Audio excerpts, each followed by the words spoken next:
गर्मी में आपको गर्मी नहीं लगी, सर्दी में आपको सर्दी नहीं लग रही है। सच बताऊं,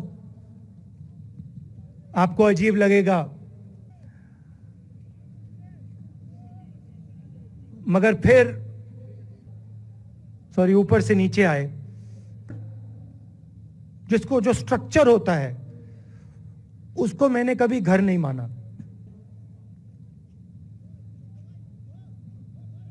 काफी दर्द हो रहा था।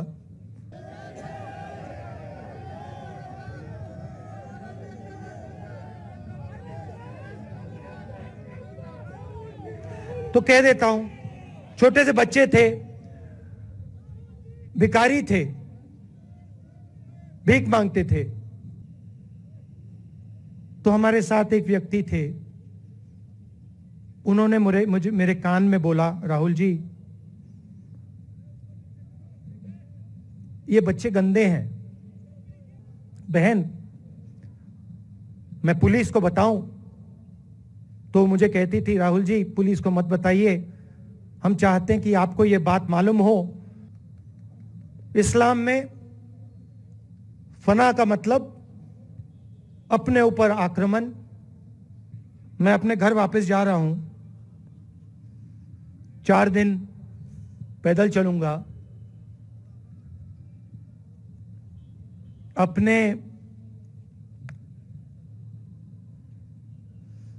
घर के जो लोग हैं,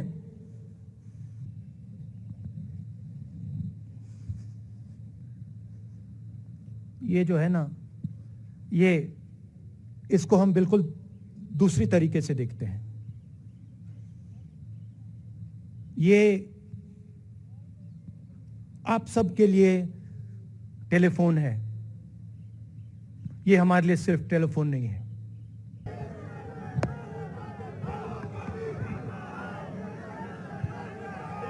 हटा लो, निकल लो, हट, गैप दे दीजिए, थोड़ा जगह बना दीजिए।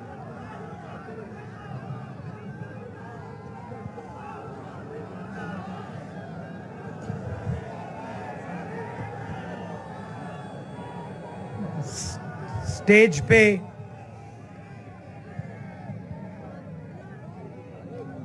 वरिष्ठ नेता, कांग्रेस पार्टी के वरिष्ठ नेता, विपक्षी दल के वरिष्ठ नेता, हमारे प्यारे कार्यकर्ता, भाइयों और बहनों, प्रेस के हमारे मित्रों, आप सबका यहां बहुत बहुत स्वागत।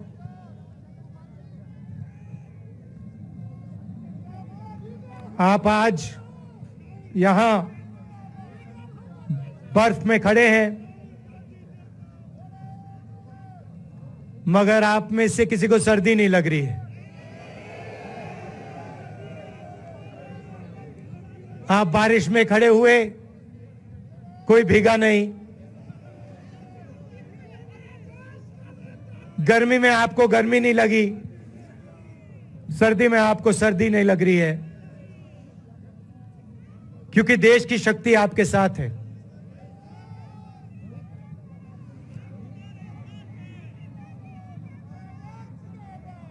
प्रियंका की बात मैं सुन रहा था। प्रियंका ने कहा मेरे मैसेज के बारे में, प्रियंका ने कहा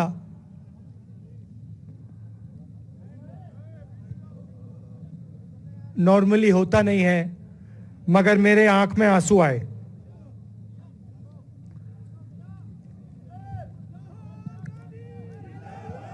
क्योंकि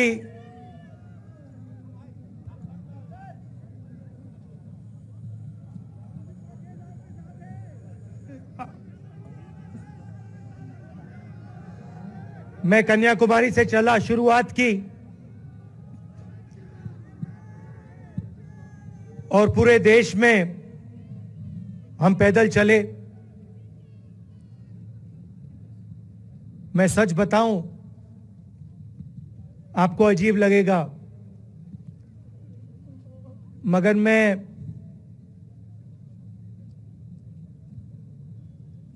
बहुत सालों के लिए हर रोज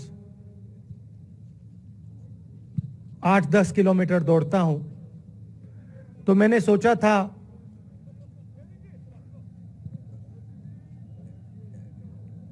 देश कन्याकुमारी से कश्मीर चलने में इतनी मुश्किल नहीं होगी। मेरे दिल में था कि आसान होगा, फिजिकली मेरे लिए ये मुश्किल काम, मैंने सोचा था मुश्किल काम नहीं होगा। शायद मैं काफी वर्जिश करता हूं, थोड़ा सा अहंकार आ गया, जैसे आ जाता है।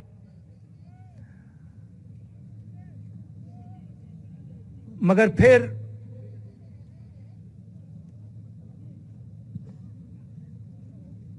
बात बदल गई।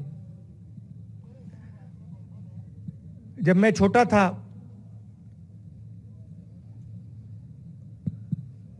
फुटबॉल खेलता था,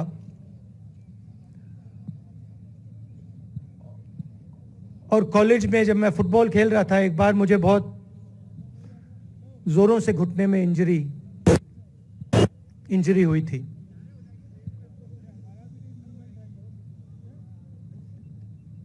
मैं उसको भूल गया था।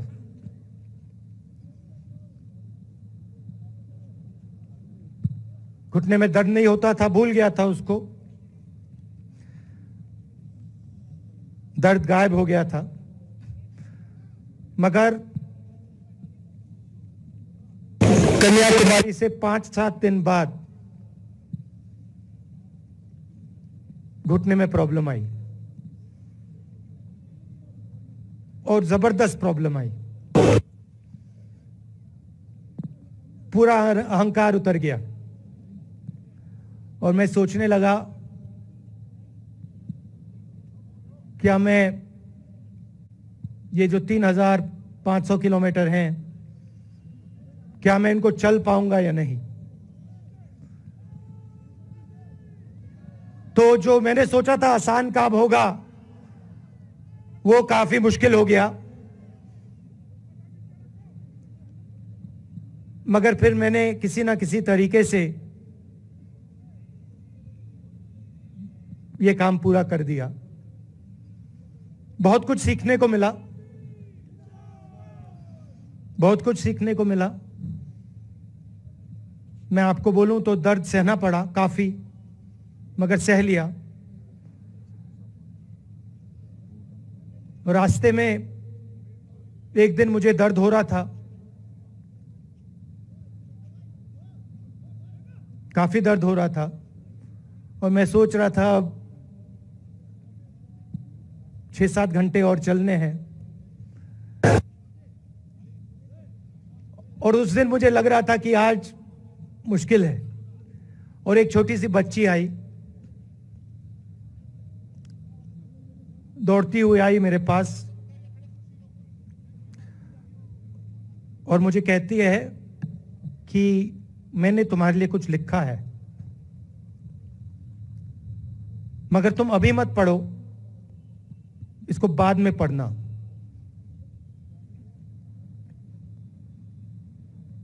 और फिर वो मुझे गले लग के भाग गई। फिर मैंने सोचा अब पढ़ता हूं क्या लिखा है।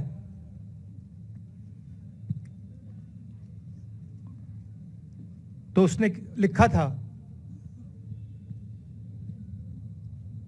कि मुझे दिख रहा है कि आपके घुटने में दर्द है, क्योंकि आप जब उस पैर पे वजन डालते हो तो आपके चेहरे पे दिखता है कि दर्द है। मगर मैं आपको बताना चाहती हूं कि मैं आपके साथ कन्याकुमारी नहीं चल सकती हूं, क्योंकि मेरे माता पिता नहीं चलने दे रहे हैं।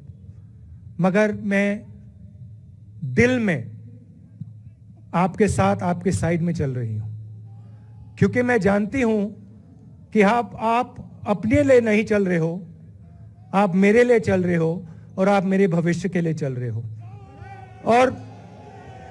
और उसी सेकंड में, पता नहीं अजीब सी बात है, उसी सेकंड मेरा दर्द उस दिन के लिए गायब हो गया। दूसरी बात, मैं चल रहा था और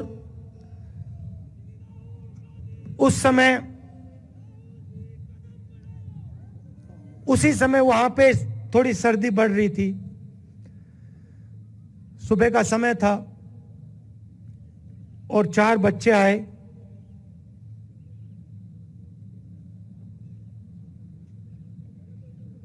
पता नहीं कहना चाहिए या नहीं।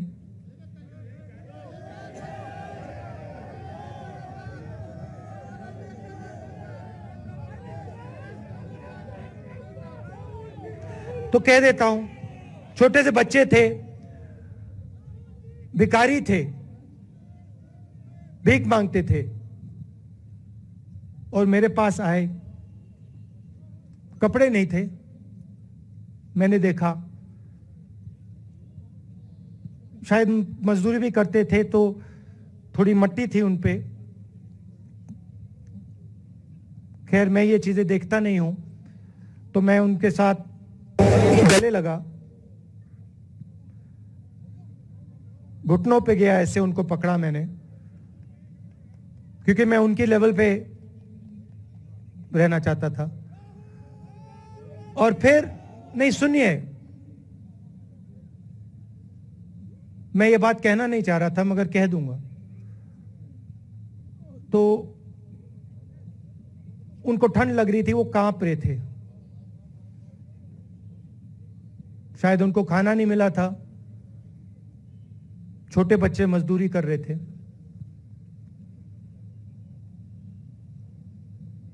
तो मैंने सोचा कि अब अगर ये स्वेटर नहीं पहनते हैं, अगर ये जैकेट नहीं पहन रहे हैं, तो मुझे भी नहीं पहनना चाहिए। मगर मैं झिझका क्यों आपको बताना चाहता हूं। मैं झिझका क्यों आपको बताना चाहता हूं।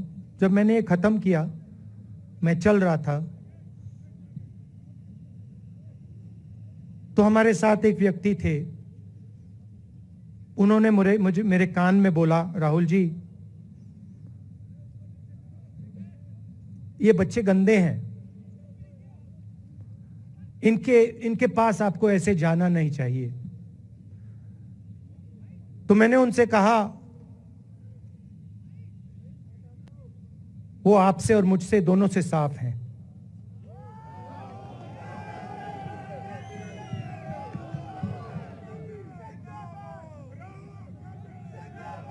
तो देश में कभी कभी ये विचारधारा दिखाई दे जाती है। दूसरी बात आपको बता देता हूं, शायद लोगों को अच्छी ना लगे। जब मैं चल रहा था, आपने देखा होगा कि बहुत सारी महिलाएं रो रही थी। आपने देखा? आपको मालूम है क्यों रो रही थी?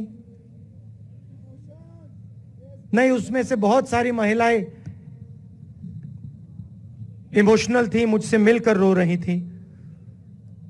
मगर उसमें बहुत सारी ऐसी भी महिलाएं थी जिन्होंने मुझे बोला कि उनके साथ बलात्कार हुआ है, उनको किसी ने मोलेस्ट किया है, उनके किसी रिश्तेदार ने उनको मोलेस्ट किया है।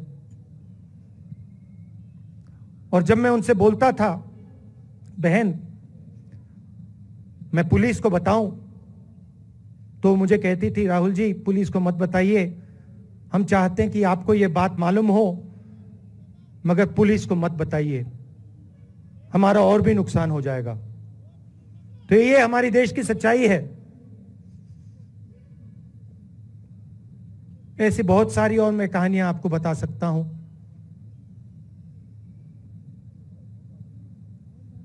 तो फिर मैं कश्मीर की ओर आ रहा था और मैं सोच रहा था कि इसी रास्ते पे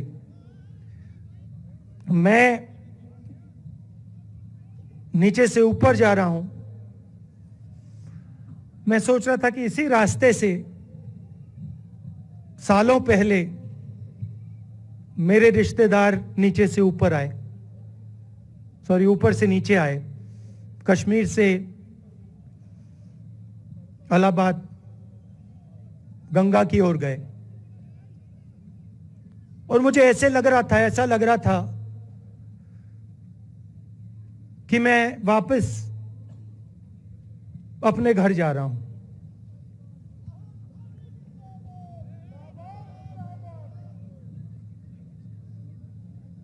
घर मेरे लिए, जब से मैं छोटा था, मैं सरकारी घरों में रहा हूं, मेरा अपना घर नहीं है। तो मेरे लिए घर, जिसको जो स्ट्रक्चर होता है, उसको मैंने कभी घर नहीं माना। वो मेरे लिए, मैं कहीं भी रह लूं, वो एक इमारत होती है, वो घर नहीं होता है। घर मेरे लिए एक सोच है, एक जीने का तरीका है, एक सोचने का तरीका है।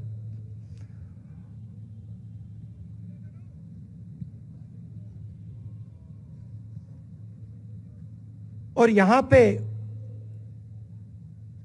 जिस चीज को आप कश्मीरियत कहते हो, उसको मैं अपना घर मानता हूं।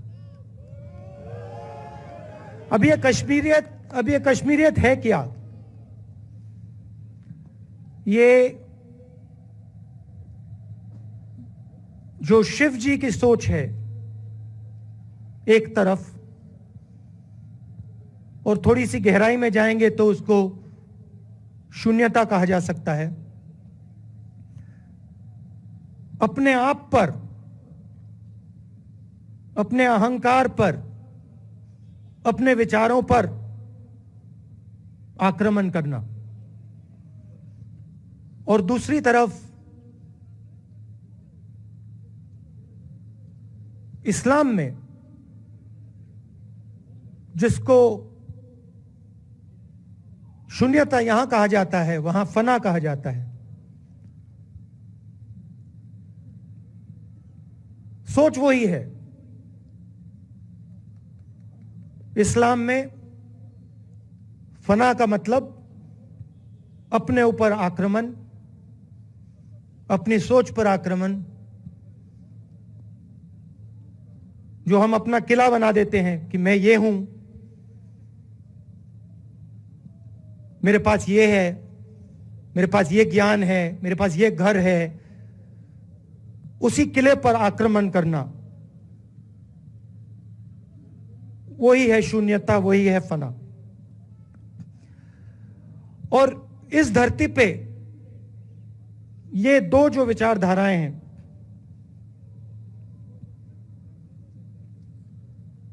इनका एक बहुत गहरा रिश्ता है, और ये सालों से रिश्ता है, जिसको हम कश्मीरियत कहते हैं। यही सोच बाकी स्टेट्स में भी है। गांधी जी वैष्णव जनतों की बात करते थे, जिसको हम यहां शून्यता, फना कहते हैं, उसको गुजरात में वैष्णव जनतो कहा जाता है। असम में शंकर देव जी ने भी यही बात कही।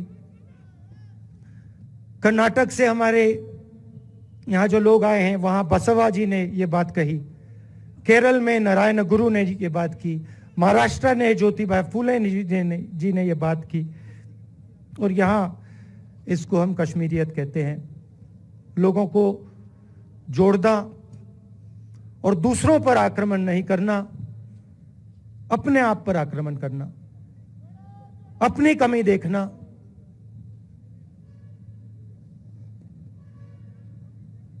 मैंने आपको कहा कि मेरा परिवार कश्मीर से गंगा की ओर गया था। इलाहाबाद संगम के बिल्कुल किनारे वहां पास में हमारा घर है।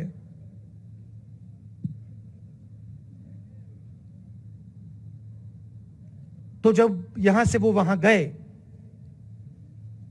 उन्होंने कश्मीरियत की जो सोच थी उसको गंगा में डाला था, गंगा में ले गए उस सोच को और उत्तर प्रदेश में उस सोच को फैलाया था, जिसको उत्तर प्रदेश में गंगा जमुना तहजीब कहा जाता है।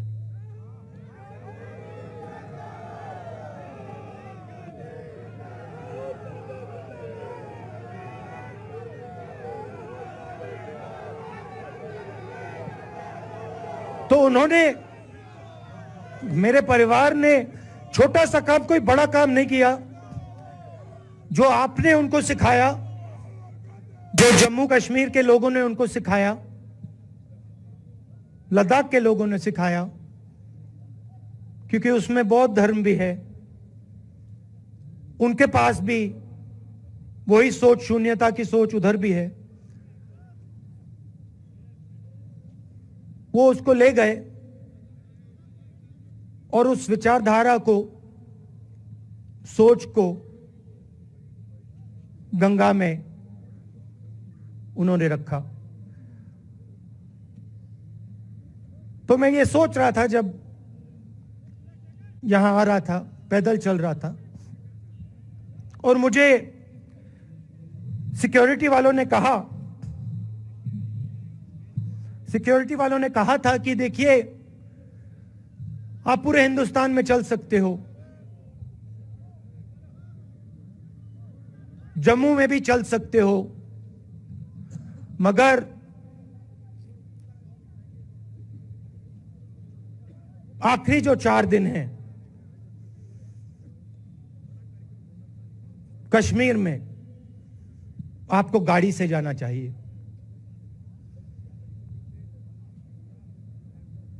वेणुगोपाल जी ने मुझे कहा पहले, और जो ऑर्गेनाइज कर रहे थे उन्होंने कहा, 3-4 दिन पहले एडमिनिस्ट्रेशन ने कहा कि देखिए, शायद डराने के लिए, कि देखिए अगर आप पैदल चलेंगे तो आपके ऊपर ग्रेनेड फेंका जाएगा। तो मैंने सोचा, नहीं सुनिए, मैंने सोचा कि ऐसे करते हैं, मैं अपने घर वापस जा रहा हूं, 4 दिन पैदल चलूंगा, अपने घर के जो लोग हैं उनके बीच में चलूंगा। और मैंने सोचा कि जो मुझसे नफरत करते हैं उनको क्यों ना मैं एक मौका दूं कि मेरी सफेद शर्ट का रंग बदल दें, लाल कर दें।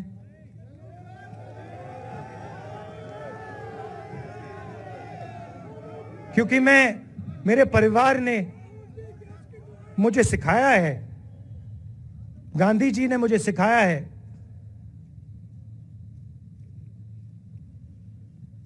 कि अगर जीना है तो डरे बिना जीना है, नहीं तो जीना नहीं है। तो मैंने मौका दिया, मैंने कहा मैं 4 दिन चलूंगा, बदल दो टी शर्ट का रंग, लाल कर दो, देखी जाएगी। मगर जो मैंने सोचा था वही हुआ। जम्मू कश्मीर के लोगों ने मुझे हैंड ग्रेनेड नहीं दिया, अपने दिल खोलकर प्यार दिया, गले लगे।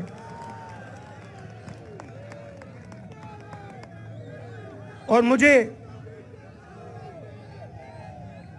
बहुत खुशी हुई कि उन सब ने मुझे अपना माना और प्यार से, बच्चों ने, बुजुर्गों ने आंसुओं से मेरा यहां स्वागत किया। मैं अब जम्मू कश्मीर के लोगों से और जो यहां हमारे सेना के लोग काम करते हैं, सीआरपीएफ के लोग काम करते हैं, उनको मैं कुछ कहना चाहता हूं, सबको, जम्मू कश्मीर के युवाओं को, बच्चों को, माताओं को, सबको, सीआरपीएफ के, बीएसएफ के, आर्मी के जवानों को, उनके परिवारों को, उनके बच्चों को मैं कहना चाहता हूं, देखिए, मैं हिंसा को समझता हूं, मैंने हिंसा सही है, देखी है। जो हिंसा नहीं सहता है, जिसने हिंसा नहीं देखी है, उसे यह बात समझ नहीं आएगी। जैसे मोदी जी हैं, अमित शाह जी हैं, आरएसएस के लोग हैं, उन्होंने हिंसा नहीं देखी है।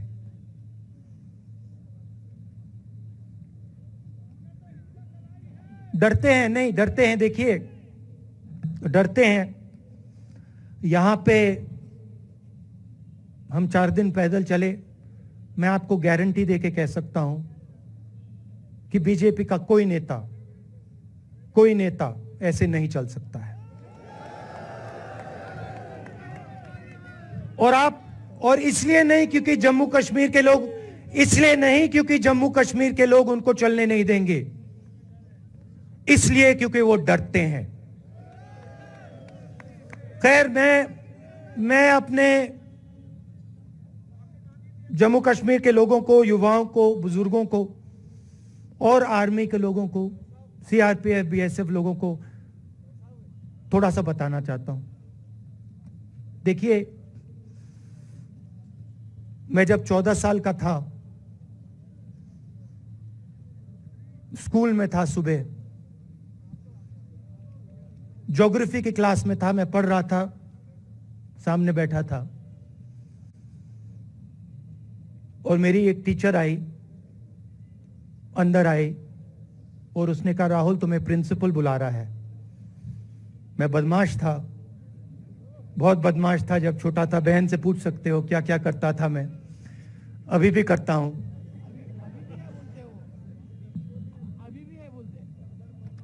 मैंने सोचा प्रिंसिपल बुला रहा है, मैंने कुछ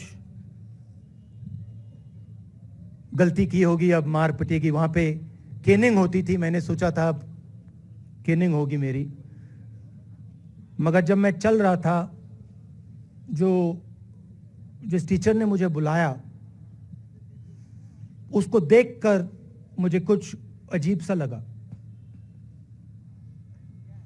और जब मैं प्रिंसिपल के ऑफिस पहुंचा तो प्रिंसिपल ने कहा, राहुल तुम्हारे घर से फोन कॉल है।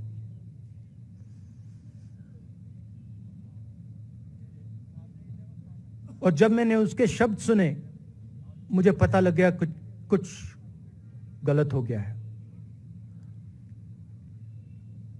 मेरे पैर कांपे और मैंने जैसे फोन अपने कान पे लगाया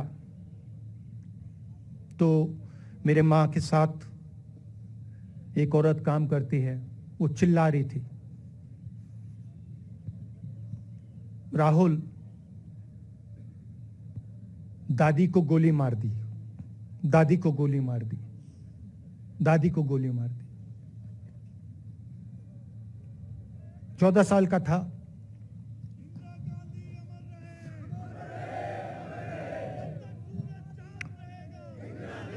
देखिए, ये जो मैं कह रहा हूं, ये जो मैं अभी कह रहा हूं, ये बात प्रधानमंत्री को नहीं समझ आएगी, ये बात अमित शाह जी को नहीं समझ आएगी, ये बात डोवल जी को भी नहीं समझ आएगी, मगर ये बात कश्मीर के लोगों को समझ आएगी, ये बात सीआरपीएफ के लोगों को समझ आएगी, ये बात आर्मी के लोगों को समझ आएगी, उनके परिवारों को समझ आएगी। तो उन्होंने मुझे कहा, नाम ओंगमू है उसका, उसने कहा दादी को गोली लग गई, दादी को गोली लग गई। और फिर मुझे गाड़ी में वापस ले गए, प्रियंका को मैंने स्कूल से उठाया, मैं वापस गए।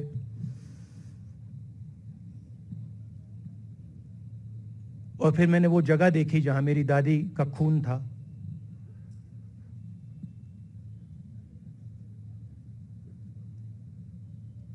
पापा आए, माँ आई।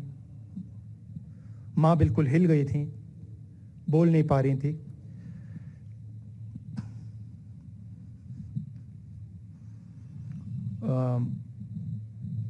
हाँ,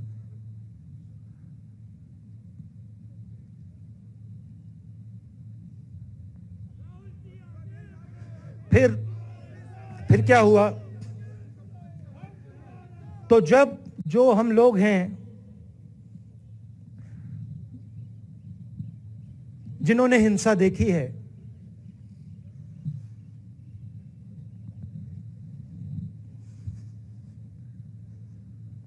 ये जो है ना, ये इसको हम बिल्कुल दूसरी तरीके से देखते हैं। ये आप सबके लिए टेलीफोन है, ये हमारे लिए सिर्फ टेलीफोन नहीं है।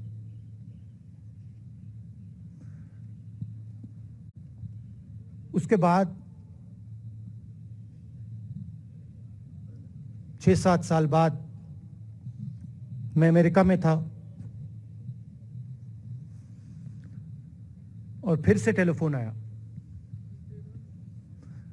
21 में टेलीफोन आया। जैसे बहुत सारे, जैसे जो पुलवामा में हमारे सैनिक मरे थे, उनके घर टेलीफोन आया होगा। हजारों कश्मीरी लोगों के घर टेलीफोन आया होगा। सेना के परिवारों को टेलीफोन आया होगा। वैसा ही टेलीफोन आया। पिता के एक दोस्त थे, उन्होंने मुझे फोन किया और कहा, राहुल बुरी खबर है। मैंने उनसे कहा, मैं जानता हूं, पापा मर गए। कहते हैं हाँ। मैंने कहा धन्यवाद, फोन रख दिया। तो मेरा कहना है जो हिंसा करवाता है, जैसे मोदी जी हैं, अमित शाह जी हैं, अजीत डोवल जी हैं, आरएसएस के लोग हैं, वो इस बात को समझ नहीं सकते हैं, वो दर्द को समझ नहीं सकते हैं। हम समझ सकते हैं। पुलवामा के जो सैनिक थे, उनके बच्चों के दिल में क्या हुआ मैं जानता हूं। मेरे दिल में वही हुआ है जो यहां पे कश्मीर में लोग मरते हैं, उनके दिल में क्या होता है। जब फोन कॉल आता है क्या लगता है, वो मैं समझता हूं, मेरी बहन समझती है। तो कल किसी जर्नलिस्ट ने मुझसे पूछा, यात्रा का क्या लक्ष्य है?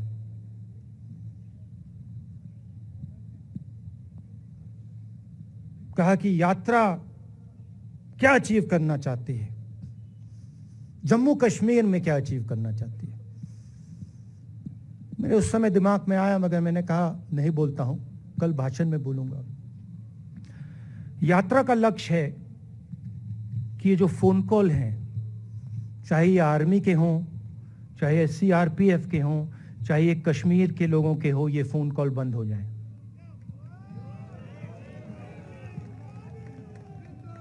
कि ये फोन कॉल किसी बच्चे को, किसी मां को, किसी बेटे को ना लेना पड़े। मेरा लक्ष्य ये जो फोन कॉल हैं, इनको बंद करने का है। अब देखिए, बीजेपी आरएसएस के लोग आक्रमण किस चीज पे कर रहे हैं। मुझे गाली देते हैं,